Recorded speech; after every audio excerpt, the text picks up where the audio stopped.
This week is not good for me. I have to work on my script.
Good morning. Happy Friday, everybody. Hope y'all are having a good Friday morning.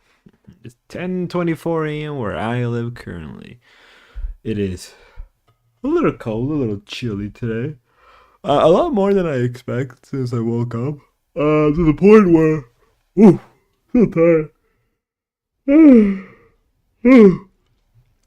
Sorry for that. I'm so tired. Didn't really slept pretty much well, slept pretty good. Touching base for everybody. It's been some time since I stream. I think it's been like a week now since last time I streamed. I don't even remember the last time I exactly streamed. It probably was a week ago. I just don't remember too much offhand. But even so, wow,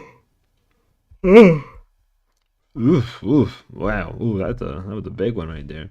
Yeah, if you can't tell, I've been feeling better for once in my life. My sinus infection is finally like fading away. Hopefully, I don't have to go out and get more medications. Hopefully, I can just barrel through the rest of this and just get done. Because healthcare in America is complete dog shit. Let's be real. Let's be honestly real. Healthcare in America is complete dog shit, and getting anything done is just whatever. But even so, even so with that,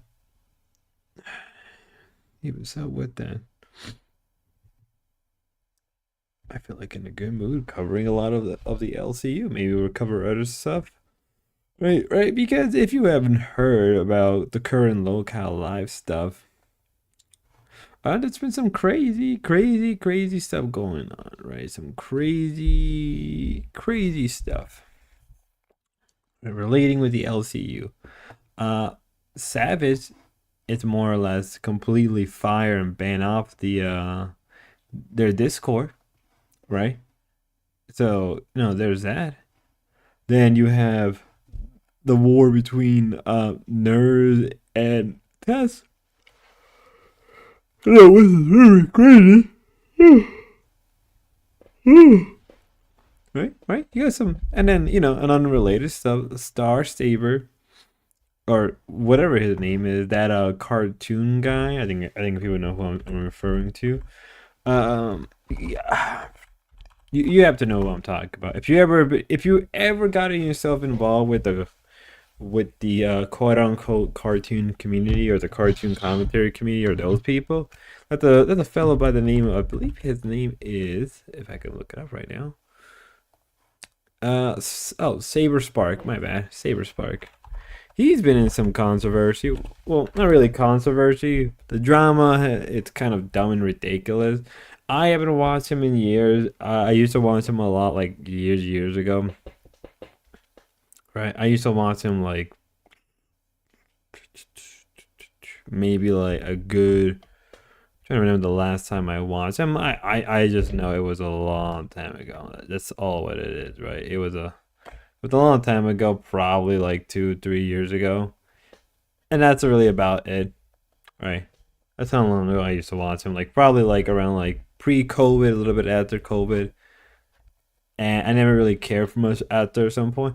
But anything relating with the cartoon commentary community is insane, right? I don't know what it is, but when it's coming to like the anime community, the VTuber community, people like that are like insane, right? It's insane. It reminds me of the Minecraft community, how just petty they are.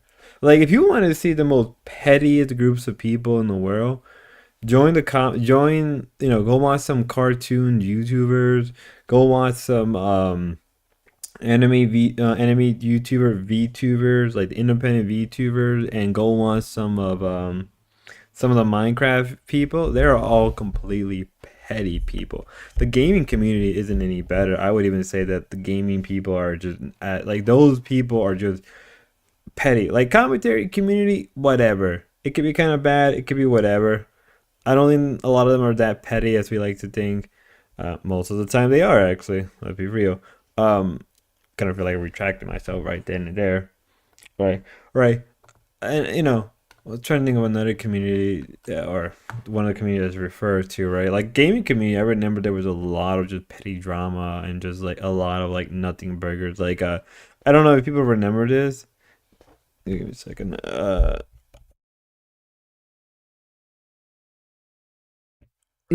sorry for that. I need to check out something. Like, yeah, I don't remember if people remembered it, but oh my god, I'm gonna say his name wrong. Chugga Conroy, the Let's Player, part of like kind of like an old time gaming community people, like kind of like Boogie. He got into like a drama like a year ago, 2 years ago. I've been wanting to cover it a long time now, just because like I used to watch him a lot, right? I used to watch a lot of his Let's Plays a lot of the time, especially when I was young and like I was a lot more sick and I used to be in home a lot of the time. Um, his Let's Plays got me through a lot of tough times, but he got into some like drama and like people were accusing him of a lot of screw up stuff, and then in reality, it really wasn't what it was. It was like kind of like it wasn't like it was a nothing burger. It was more like he got outed as some weird feet fetish guy, and I was just like, it doesn't surprise me. Actually, in all reality, it kind of makes sense. And there was a bunch of stuff relating to his ex and all that stuff, and I was just like, hmm, cool, cool, cool. Which is funny because I've always thought about doing let's plays. Um, I've always thought about doing some like edited let's plays in the past. I've just never got around to it because I just don't know what game I want to play. Like if I was to play any particular game that I want to let's play, it'd probably be like a Pokemon ROM game at the most, right? Because those are always fun, and I always like seeing different people build their own different teams. I'm very utilitarian with my Pokemon teams a lot of the time. Like I don't really go with what's my favorite or what's the best. I go whatever is the most roundabout balance is team, right? Like I know some people would be like, "What?" Yeah, yeah. When it's coming to Pokemon, you know, I'm a very much roundabout individual. I don't know how other people build their Pokemon team. I'm very utilitarian. You know, I think I'll die on that hill alone. Um, but what I'm trying to remember, I'm trying to remember something very, very important. Yeah, but yeah, his drama was like, you know, whatever. It was like a whatever. It wasn't even like that bad as people said it was. It was just, eh. He had a feet fetish. Not really surprising. A lot of people nowadays, especially autistic people, I don't know what it is, but a lot of autistic people, at least I met over the years, right, have some type of weird feet fetish. I don't get it. I don't really get it. Like I swear to God, I just don't understand the whole feet fetish situation. Um, and that's perfectly, you know what? I don't even think it's perfectly fine. I just don't care. Like, you know what? I'm not even gonna rationalize it. I think feet are disgusting, you know, and it's whatever. I can understand somebody likes hands. That actually kind of makes more sense, but feet are just disgusting. I'll be real with you. But yeah, he got outed as a guy with a weird feet fetish and just random stuff that doesn't really matter. It was just like it's a whatever burger. But the thing is that the poor guy got like he's autistic. He's actually is autistic. I think he's Asperger or something. I don't remember. But he ended up just like quitting the internet for a bit of time. Then he came back, and I'm kind of glad he is. I haven't watched him in a while. Right, it's been a long time since I watched him. Right, and you know because of that, because I haven't watched him in a long time, I'm perfectly fine with that. I'm perfectly fine. Like everybody has to. I guess in a way, people do move on, or people, or people lose interest, or people life happen, and they're unable to watch the people they used to watch, and that's perfectly fine. That is perfectly fine for a lot of people. That ultimately that you either move on or just due to different interests or things going on. Yeah, your opinion. You just move away from that kind of stuff, and that's perfectly fine. And then sometime you come back to it. Like that's how it was with anime and Minecraft, right? There'd be a bit of time where I don't watch anime. I remember there was like I think a year or two where I just didn't watch any anime. I just didn't watch any new anime for like almost a year or two. And then like in the last year now or two, I've been kind of getting back into it. Not a lot, because I think I had my fill of it. Because I used to watch a lot of anime when I was younger, especially when it was like really blowing up in the scene. Um, and so I watched a lot of anime, particularly mostly dubs at the time because I just didn't care for reading.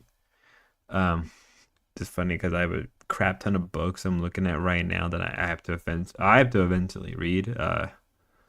One book written by L. Ron Hubbard, the guy who created Scientology, and he's an interesting figure.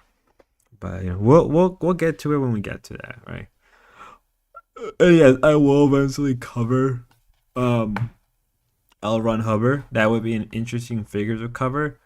I'm just right now only just to kind of get it out there. I'm probably only going to just cover the basis of him on the grounds that I firmly believe when it's coming to L. Ron Hubbard, I firmly believe that he was an occultist who didn't believe in aliens, but he surely did believe in things like demons and spirits and like stuff like that.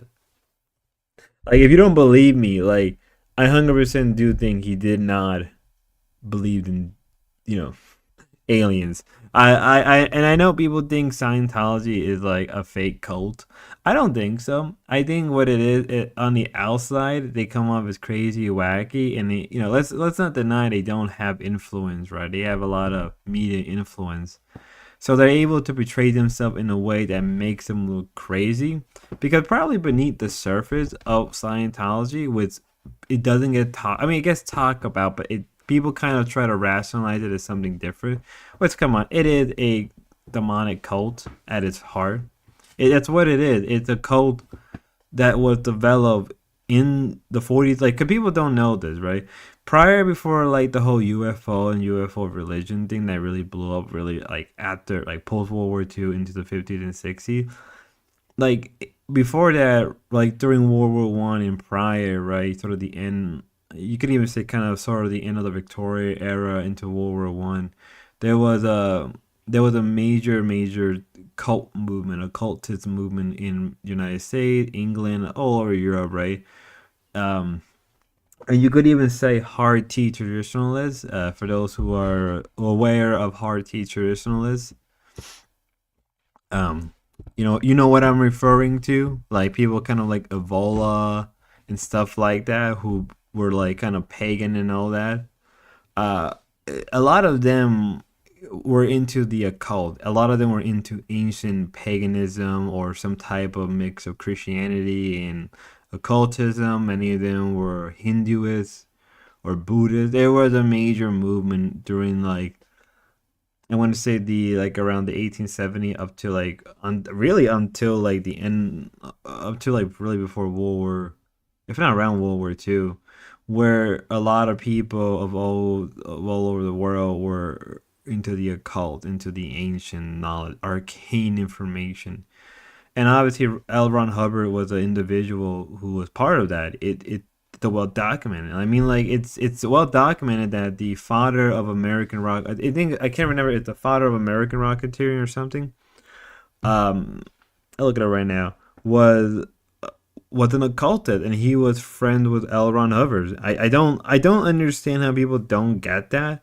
Like I 100% believe that he wasn't a scam artist. I don't think he was. I think he believed in the occult.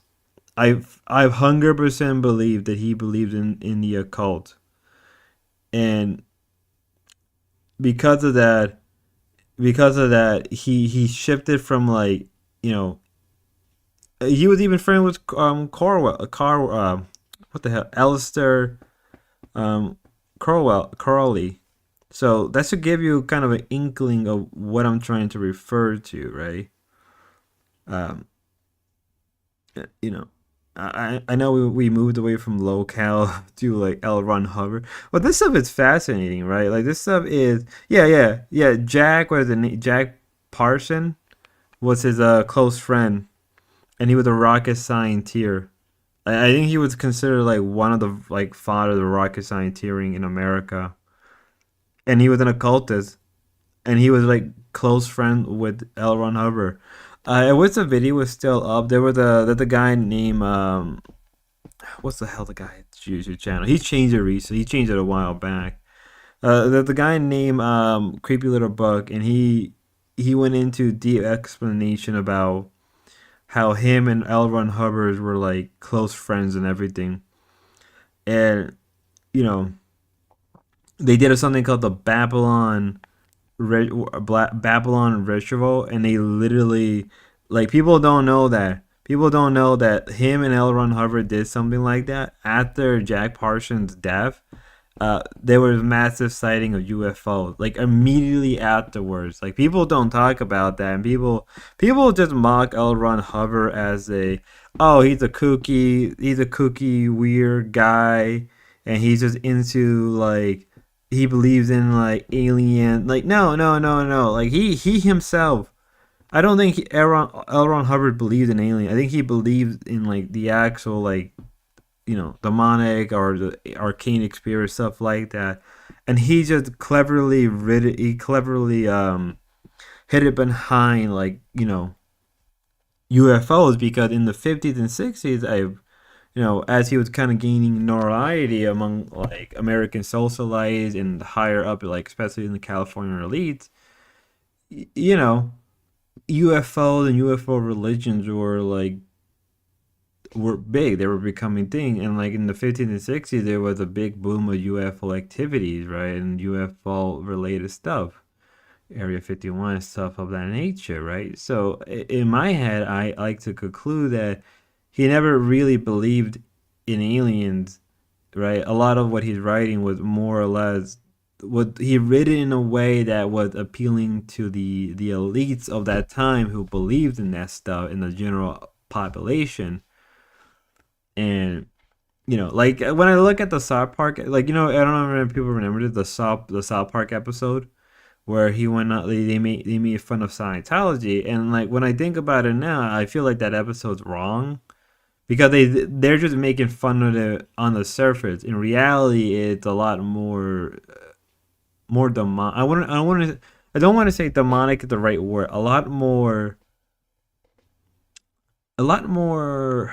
not demonic, not freaky. A lot more diabolical wouldn't be the word. A lot more nefarious. I guess that would be the right word. Where beneath the surface, there's something really wrong with someone like that.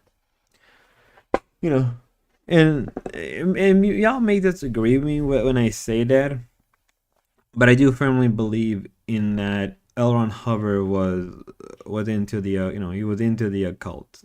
He was an occultist who wrote books on aliens, but they're not really aliens; they're demons, right? Because if you want to look at his connection with Alistair Cornwell, what I mean, Alistair, right?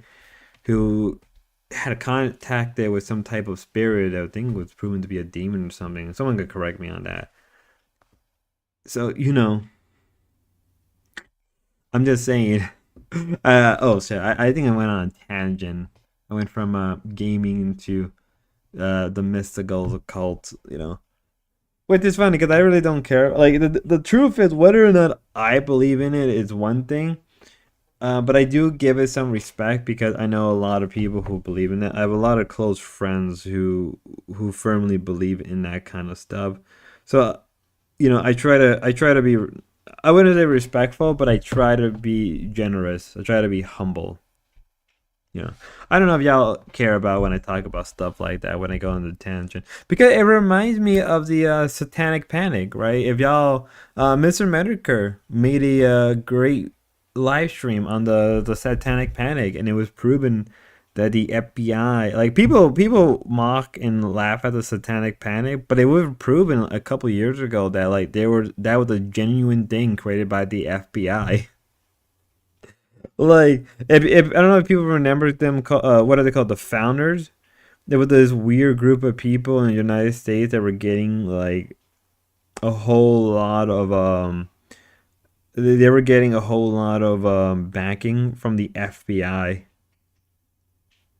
Like yeah, like if you don't believe me, look it up. Like that was the real thing, right? That was the genuine real thing where they discovered that like the United States FBI was funding a satanic cult in America during the time of the like the Satanic Panic held roots within the FBI.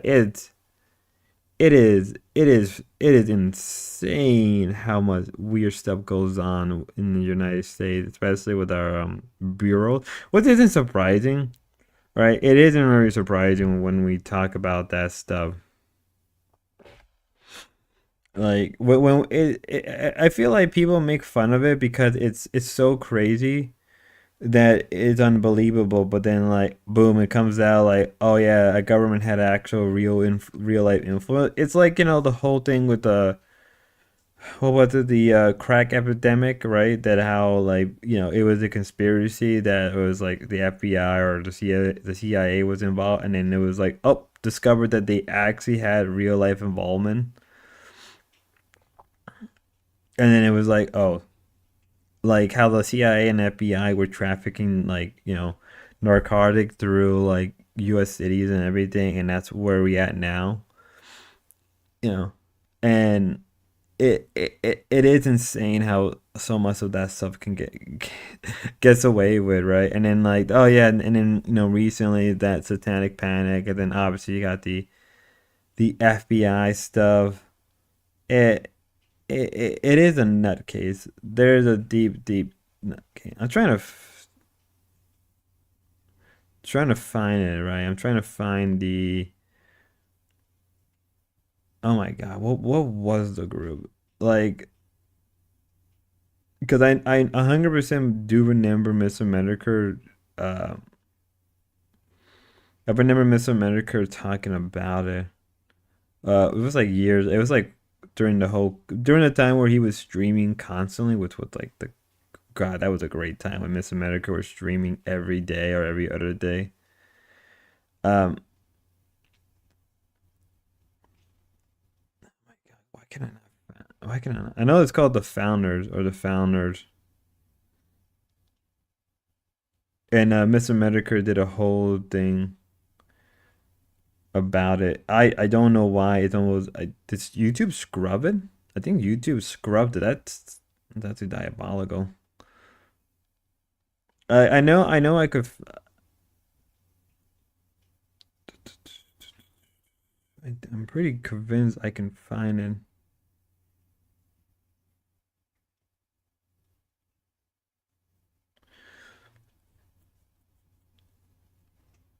Uh,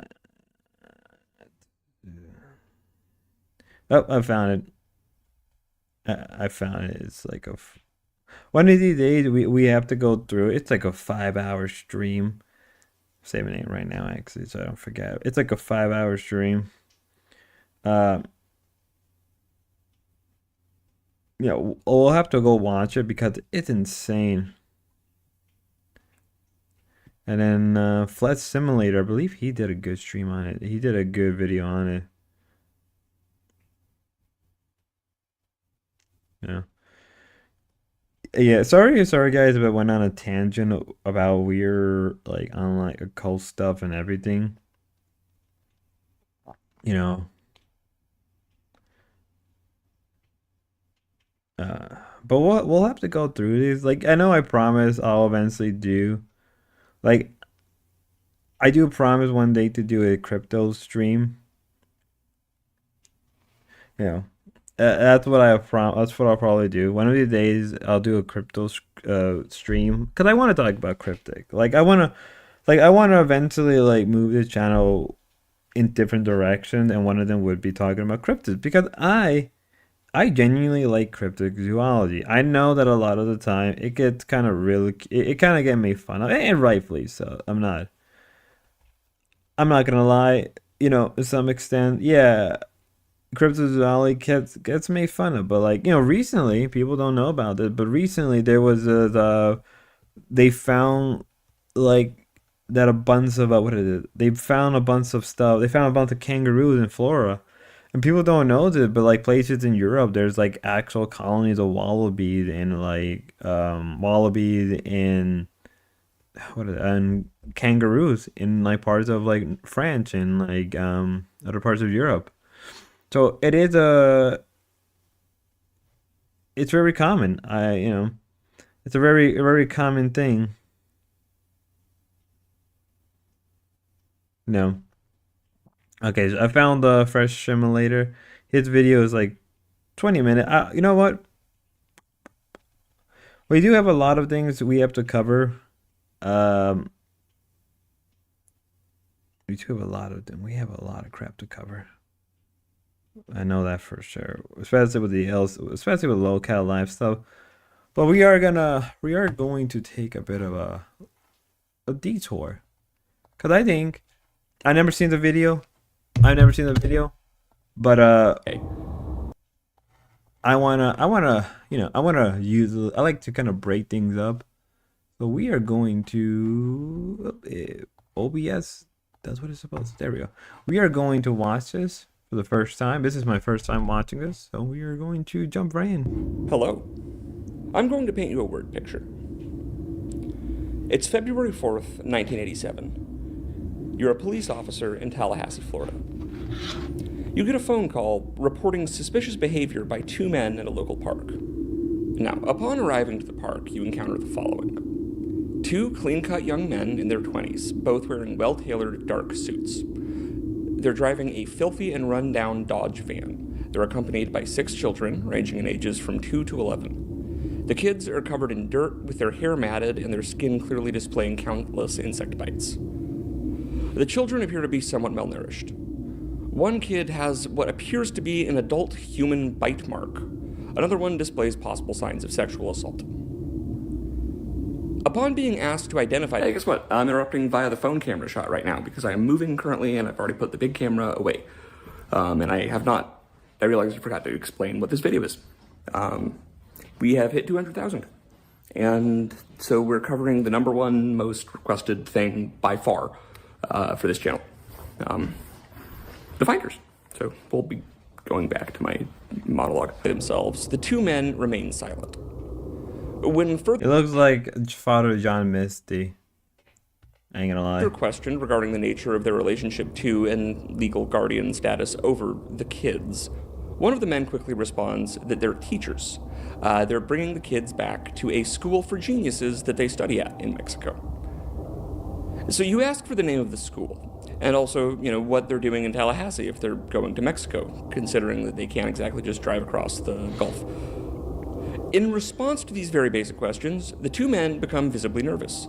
They stop responding. One of them pretends to faint. The other one just decides to lay down on the ground and go limp, at which point he is picked up and carried to jail. Now, I don't know about you, but something about these circumstances feels a little off to me. No, so this situation is obviously incredibly weird. However, after taking the men and the kids back to the police station and starting to interview them, a clearer picture started to emerge. The children and the men were part of a communal New Age group calling themselves the Finders. This group was based in Washington. All right, so they were called the Finders, not the Finders or the Fawners. I don't know why I kept saying Fawners. My bad, ladies and gentlemen. But it is, we'll get in. There's a lot more to it. DC, with multiple properties in DC and Virginia. Membership consisted of 20 adults and 7 children, led by an enigmatic leader by the name of Marion Petty. When interviewed, the kids reported being given an extraordinary degree of freedom and self-governance as a group, as well as living outside. When questioned about sexual assault, all children denied it, but some were reportedly nervous and uncomfortable. The kids explained that they were not in school and generally did as they wished without interference from the adults. They reportedly spent much of their time playing games and would sometimes be taught new ones by the leader, Petty. When asked what the most recent game they learned to play was, many of them reported that it was a game where you find a grown-up who's asleep or laying down on the ground and go through his jacket and take his wallet and money. With this strange... Basically, they were raising a bunch of pickpockets. You know what I mean, pickpockets. Or oh my god, I can't say anything. Yeah, so we're getting into it more. Yeah, it's a little creepy. You generally don't give that much freedom to a kid because they don't know any better. They don't know what's right or wrong. They don't have a sense of what to do or what not to do. So if you're giving that much freedom to these kind of kids, yeah. Set of information, the Tallahassee Police Department got in contact with the Washington, D.C. Metropolitan Police Department, and they informed them of the arrest and the situation. After hearing this news, the D.C. MPD officer reportedly said something to the effect of, "Holy shit, we've been looking into these weirdos. We're gonna go search their properties here." After obtaining a search warrant on the basis of the testimony offered by the kids, the D.C. Police Department searched 2 different properties belonging to the group. However, at this point, the situation went from really weird to extremely weird. For starters, the 2 properties owned were very different from one another. One of them, which I'll hereafter call the HQ, was a compound or duplex of 2 adjoining large fancy townhouses in the very expensive Georgetown or Glover Park neighborhood. The other one was an industrial warehouse space near the intersection of 4th Street Northeast and New York Avenue. Now, this is a pretty rough area even now, and back in the late 80s, during the peak of DC being the nation's murder capital in addition to its regular capital, this was one of the single most dangerous parts of the city. Actually, this was one of the single most dangerous places in the country, as a whole for that matter. Next, let's take a look at what was uncovered during the... It's weird, that you have a compound in one of the most dangerous places in the country, but it actually makes more sense because so much other crimes are happening in that one particular town that people wouldn't be suspicious, right? People would be more suspicious if it was done in a nicer, cleaner neighborhood compared to a dirtier neighborhood. That's actually pretty smart, right? You operate your bit, and that makes a lot more sense because that's how a lot of crime people do their stuff. They operate in a lot more of a dirtier area where there's already high crime rate, especially murder. So, if you hide your operation where police are gonna be there, but they're not gonna be, as worried. And a lot of the time, they'll probably end up ignoring the call. People are not gonna be as suspicious. Plus, everybody, they probably are less likely to snitch for their own safety. The search. On February 7th, 3 days after the arrest in Tallahassee, the Washington Post published this article. Authorities investigating the alleged abuse of 6 children found with 2 men in a Tallahassee, Florida park discovered material yesterday in the Washington area that they say points to a 1960s-style commune called the Finders, described in a court document as a cult that allegedly conducted brainwashing and used children in rituals. Whew, that's a hell of a sentence.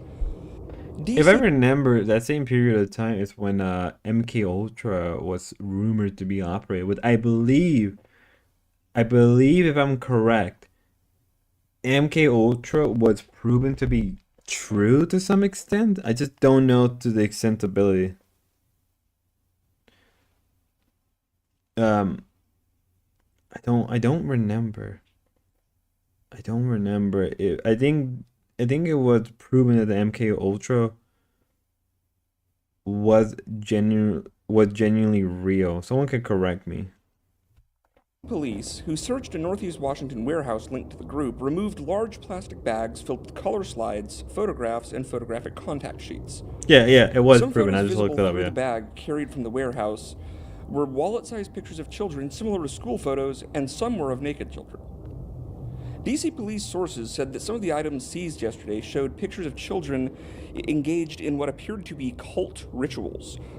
Officials of the U.S. Customs Service, called in to aid the investigation, said that photographs showed children involved in bloodletting ceremonies and one photograph of a child in chains. Customs officials said they were looking into whether or not a child pornography operation was being conducted. Oof. Their links to the D.C. area have led authorities into a far-reaching investigation that includes the Finders, a group of about 40 people that court documents allege is led by a man named Marion Petty, and their various homes, including the duplex apartment building in Glover Park, the Northeast Washington warehouse, and a 90-acre farm in rural Madison County, Virginia. So, given all that, this sounds pretty open and shut, right? Well, apparently not. Because this would be about as far as the investigation went. You see, progress at the MPD had stopped being made. Updates stopped being given to the Tallahassee Police Department. The MPD turned over all evidence to the U.S. Customs Service. The U.S. Customs Service turned over the evidence to the, wouldn't you know, the State Department. I mean, surely they wouldn't destroy a giant cache of evidence of a child exploitation and trafficking ring twice, right? Would they? Oh, they did? We gotta stop giving evidence to those guys. All charges against the men were dropped. The Washington Post quietly published a redaction of the initial story, and a memo was sent out to the USCS informing them that the case was being transferred as it was an internal CIA matter. And as a result, all case files for both the MPD and USCS were classified secret. So that really doesn't make me any less suspicious. Mm-hmm. Now, the official narrative of the Finders' ties to the CIA are that A, Petty's wife worked there as a secretary, and B, that one of the adult members of the Finders worked at a company that had been contracted to provide technical and computer training to employees of the CIA. So that doesn't, that sounds kind of, like a nothing burger. These statements are both true. However, two things are usually left out of this. Firstly, that Petty's son worked for Air America. This is also the CIA. Secondly, the company that one of the members of the let's be real. Holy shit, my audio just changed. Let's be real. When it's coming to the CIA and FBI, they're known to pull this kind of stuff all the time, right? MK Ultra, all that stuff. Like, the rabbit hole only goes so deep. Finders worked for that provided technical and computer training to the CIA was entirely owned and operated by the Finders. Additionally, the CIA doesn't really tend to subcontract out work as much as they tend to either just start allegedly independent front companies or just sort of absorb existing companies into being the CIA's private example of that service. Like Air America or Accutron or whatever. So, following this, the operation pretty much just vanishes into thin air. It remains reasonably obscure locally in DC and almost unknown outside the city to basically anybody other than conspiracy theorists. However, in 2019, because of a huge document release by the FBI under the Freedom of Information Act, it began to take on a new life. So, this is the FBI FOIA file on the finders.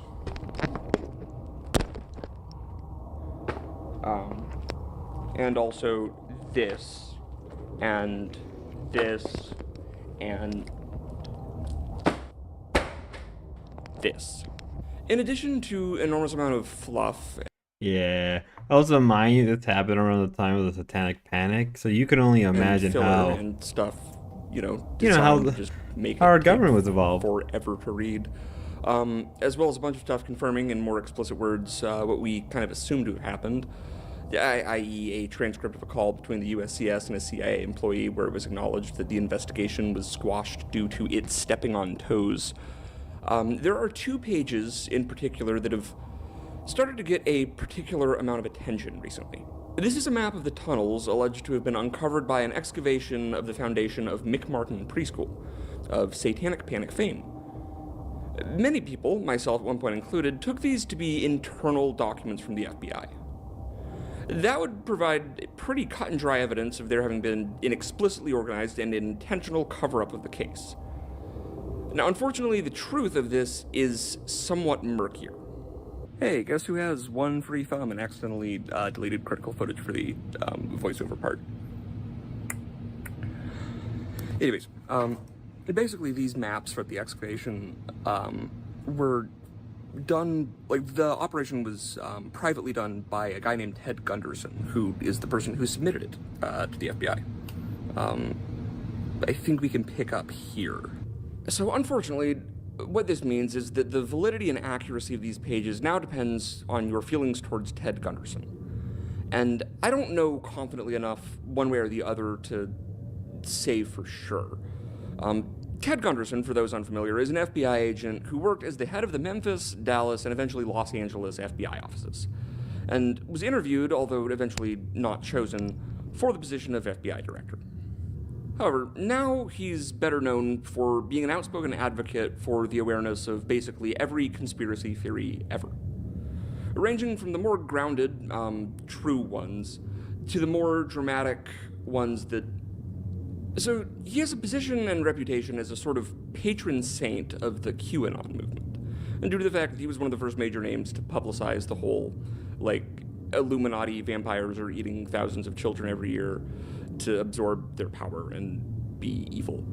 Which, that's something that we all know is only kind of true. So I'm not gonna... I remember back in the day there was a video of what was it? I don't think it was Alex Jones, but it was a video a couple of years ago. I don't know if it's still on YouTube or not. Where there was a newscast writing a paper about there was a newscast about I'm trying to remember. Wow, my brain's so shot today. It was, now I remember. It was a newscast, right, talking about how about how every year there's 100,000 or it's a really big number for some weird reason. Up in 100,000 of kids in America go missing, right? And I think it's a couple hundred kids a day go missing in America every single day. And then after that, it kind of cuts into how there's this weird conspiracy that kids, maybe, those missing kids' bodies are being used at McDonald's. Wouldn't be surprising, right? Wouldn't be too surprising, right? When we're talking about people like that, but then again, given that, ancient cultures had a history of sacrificing live baby to Moloch. Things are a lot more believable than you think. Into that side of it, I'm not gonna take a position one way or another on Gunderson because of the incredibly polarized nature of both his defenders and detractors. For all we know, he could have given himself arsenic poisoning. So the question arises, why was this documented? That's wild. honestly, as far as I can tell, I think this was included as like a distraction of sorts from the rest of the stuff. Like, given the ambiguous provenance of it and the very contentious nature of the topic and the author, like, it seems like kind of a perfect thing to toss in there to get people arguing with one another. So from this point forward, this is more or less just conjecture and my personal theory about what's going on here. Reading the documents, the surprising thing to me, upon, sifting through all 900 something pages of these, is just how little of it actually had to do with anything related to the Tallahassee arrest, anything relating to child exploitation, any of the nefarious actions of the 70s or 80s. If you look at the FOIA document vaults for topics like North Fox Island or Project Delta, that sort of thing, it's the entire document is pretty clear of what it is. Like, even though like a lot of it's redacted, you can still it's it's obvious. Like, you know what you're looking at and reading. With this, like, I have no idea what the fuck half of it is. Like, most of the document is just about like computer shit. And I guess that sort of tracks given the like reports of like upon searching the warehouse on 4th Street, like a lot of the inventories of things taken made mention of like computers and like technological equipment that was not available on the market, like stuff that's like a computer from 5 years from now, basically. So to get the first two things out of the way that I think everyone who has interacted with this case at all is on the same page on. First of all, as a group, the Finders, they were so goddamn weird. They were just a really weird philosophical New Age cult that seemed to actually, like, do the stuff they were talking, like... I can't remember where I heard it a long time ago that a lot of New Age cults, a lot of New Age people have direct linked with the FBI, CIA, right? Have a lot of direct. I mean, it would make sense, right? As I said before about L. Ron Hubbard, right? And there's essentially like for a lot of elites, right? Now the elites can mean any number of things. There's a difference between elites. There's a difference from the ruling class. There's a clear difference, right? If you're anybody who follow like neo-reactionary thinking, to some extent I still do, or much more radical thinking within the right-wing spheres, right? But this is particularly, I'm going to refer more to neo-reactionary. Within a lot of neo-reactionary groups, and it's actually very helpful, there is a clear distinction between the elite and the ruling class, and there are two separate bodies. Though a lot of the time they correlate, right? The ruling class can be anybody from the military, managerial, it could be anyone particularly, whereas the elites are the top of the society, but may not be the ones ruling, right? So like in some cases, like celebrities can be elites, but they're not the ruling body. They can be easily subjects, right? Politicians in your small county are the elites, but they may not be the ones that are actually pulling the strings. It could be someone completely different.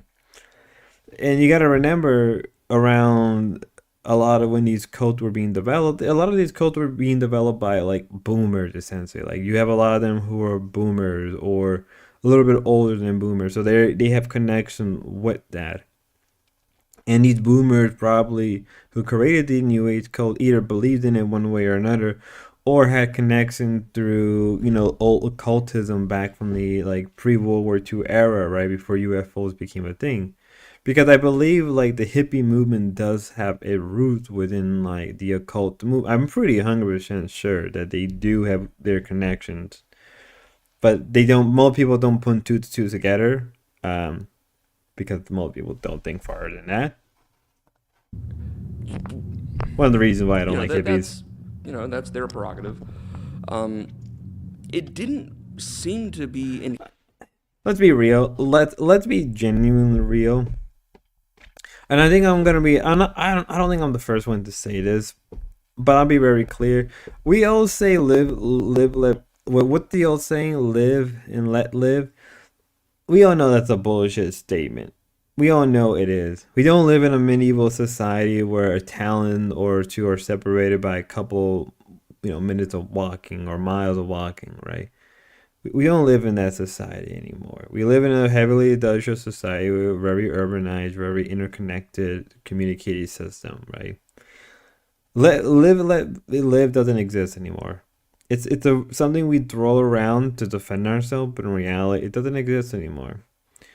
Because at some point, when you see so much degeneracy in your life, there's a certain point when you think to yourself, I don't want to see it anymore. And you can be blind, you can be deaf, but it's still there. I know I get the idea of see no evil, speak no hero, hear no evil, know no evil, but ultimately it's still there, and no one wants to say it or acknowledge it because it's sort of like what is it, MAD situation, total mass destruction, right, or mass destruction, whatever. You know what I mean, right? You know what I'm referring to, the old Soviet United States policy of total destruction, total mutual assured destruction, right? Um, because ultimately, I that's how I see it. You know, let's be real. If the founders lived in any time period in any point of history, they would have probably been purged. They probably would have been purged by the state or by the community, right? And their thinking would have been basically like non-written, non-existent. But because we live in a very much liberal, and I know people are gonna crap on me for this one, but we do live in a very liberal society, right? We do live in a society that is very founded on liberalism, founded on, and obviously I don't like liberalism. Like I actually don't like liberalism. We live in a very clear liberal society, a very clear industrial communication society, where these things can flourish because the society lets it flourish, right? You have to let it flourish because the state is kind of in a weird way is enforcing you to live with it. Sort of like you gotta live with the parasite, or you gotta live with the tumor that is a clear, with a clear blight onto society. Only reason we agree to not go further than that is because of it will never end. Call me a radical for that, but I do firmly believe in that. Inherently, focused around child abuse. Like it's, if anything, that happened incidentally. No, it didn't. So the other thing that a lot of these documents were devoted to was just a collection of the complaints from the people of DC against the members of the Finders. But it wasn't for anything nefarious, generally speaking, as much as it was just stuff that's annoying and weird. Like, just report after report after report complaining about, men in suits going to City Hall and, just spending all day hogging the, records room to just be sifting through, like, every deed to every plot of land in the city, seeing who owns it. No, that makes sense because you want to see who you can rely on. You want to see where the area is gonna. It makes more sense. The Going to very place and just, like, riding the elevator up and down all day. That's a fair one. Walking around and just taking pictures of people, like, going outside their house. Not, like, running away or trying to hide it. It's just like, when they're like, hey, why are you taking a picture of me? It's like, It's very autistic. hassling businesses for tax information. Just calling companies and asking them, like, questions about, the company's financial statement. Like, just weird, annoying stuff. All right, screw this. I have tried, I think it's a way for them to, in case something happened, it's a way to get, the authority off doing this the other's take back. just sort of off the top of the dome, like 5 or 10 times to get it to sound natural. Basically, the best theory that I can come up with is that, the Finders did work for the CIA. They were part of it, but their job and, what they were supposed to be doing was, it's not what people think or, assume, which is that it's, they're the ones, selling the kids on Wayfair or whatever. Like, I think what their job was, I think they did computer shit. Like, I think it was like, I think it was like, you know, just a computer and logistics and technology group. And I think one of the members of the group seemed to have been involved in other nefarious, shadowy government, you know, stuff. Like, something that's an important distinction to kind of realize is that the photographs and slides and stuff like that that they took from the HQ in the warehouse were not of the kids that lived with them. Like, I think the kids that lived with them were just their kids who they were like, you know, like, oh yeah, like, go live outside. We got, like, computer stuff to do. And we got people to go annoy. But the weird, just sort of, like, confluence and conflux of, like, you know, a group of people who are just weird as hell already, and, you know, also doing secret shit that they can't explain, and then on top of that, like, with one person or, you know, multiple people, I seemingly involved in other kinds of child exploitation things. I think that people kind of, you know, put 2 and 2 together and came up with 5. Well, this case, I guess, kind of just goes to show you that, you know, not everything is going to have, like, a, you know, explanation that makes sense, or going to be a satisfying wrap-up or conclusion. A lot of... That's all it was. It was like a nothing burger video. That's what it felt like. It felt like I just spent... This was like a nothing burger video. Like, he made it sound like it was much more interesting, but... What? Did he just does he does it? I gotta watch some of his stuff because it felt like it felt like a nothing burger.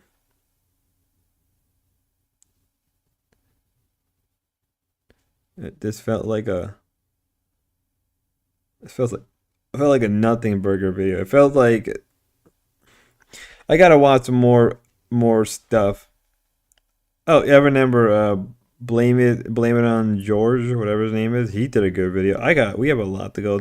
One of these days we'll do a finder stream where we just go in and look into the finders, watch a bunch of videos. How long have we been streaming it? An hour. I gotta go do something, guy. I know I'm gonna cut it a lot earlier than I wanted to be. I gotta go do something for some family member. They hit me up. I do apologize for a shorter stream like last time. I'll try to make it up hopefully next week. If not, maybe later tonight. We'll have a late night stream. But till then, yo, have a good one. Be safe. And as always, God bless. Oops. That's not what I wanted to do.